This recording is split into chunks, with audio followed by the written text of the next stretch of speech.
Organizers of Holidrag Story Time in Columbus canceled the event hours before it was set to take place this past Saturday. This event made national news because the Proud Boys, a far-right extremist group, previously posted their plans to protest the event to the messaging app Telegram, saying, "It's going to be wild."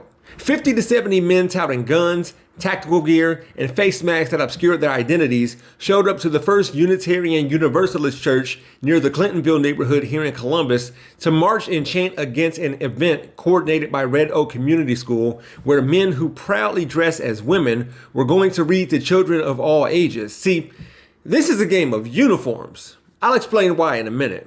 First, let me show you the world we live in. In October, a local community member named Elizabeth Blackburn spoke at Worthington Kilbourne High School about her experience as a volunteer at Camp Shameless. She ended up in the crosshairs of Libs of TikTok, the Daily Caller, and Fox News. The Libs of TikTok post about her said, Worthington School District, who was tagged in a tweet, brought an Antifa activist and sex worker who has public profiles containing pornography to speak to students this week. Quote, "This is who they want students to look up to and learn from." See, Libs of TikTok failed to mention that Elizabeth was invited to speak at a course called U.S. Political Thought and Radicalism, or PolyRad.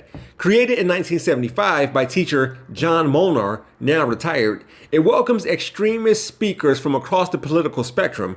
Per Matter News, through the years, the course, available as an elective to seniors at Thomas Worthington and Worthington Kilbourne, has featured guests that include members of the Westboro Baptist Church, white nationalist Richard Spencer, and Bill Ayers of the Weather Underground, according to Reason. Also, Blackburn said that she was invited to speak in PolyRad by David Strasbaugh, Social Studies Department co-chair at Worthington Kilbourne, and her talk focused exclusively on her work at Camp Shameless and her advocacy for unhoused individuals, confirmed by Strasbaugh. Quote, "Parents are well informed of what happens in the course," according to Worthington School Superintendent Dr. Trent Bowers. Now, Libs of TikTok focused on Elizabeth labeling herself as an anarchist bimbo, fat activist, and aspiring muse in her Twitter bio, and they featured a nude picture she posted advertising her account with ManyVids, an amateur porn site.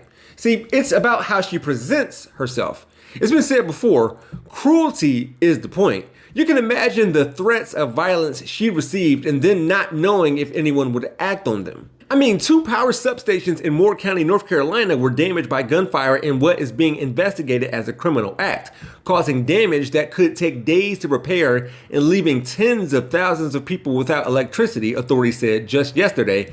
As of this recording, it's being reported that this occurred to shut down a drag show happening in town. So far, this has not been confirmed, but if it is, call it what it is, a terror attack. With that said, Elizabeth Blackburn also received support and people came to her defense.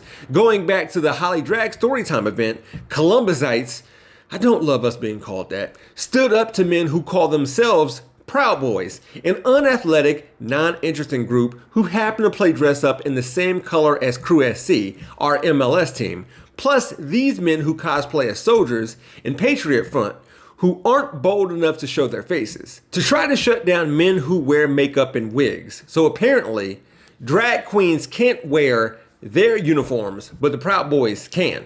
Look at them in their matching outfits, unironically dancing to the gay anthem YMCA after bringing guns to an illiteracy fight.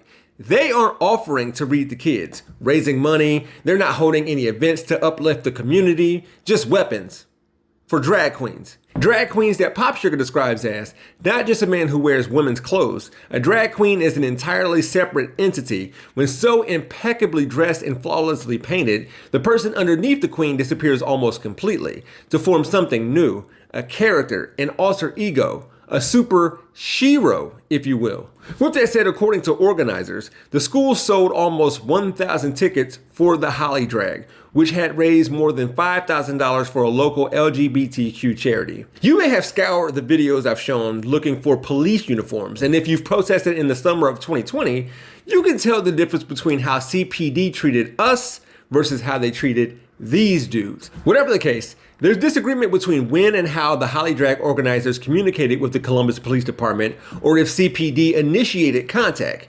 Just in case you were saying to yourself, well, I can't spot the difference between the cops and the far-right extremist group. For Rebel HQ, I'm Jeff Wiggins.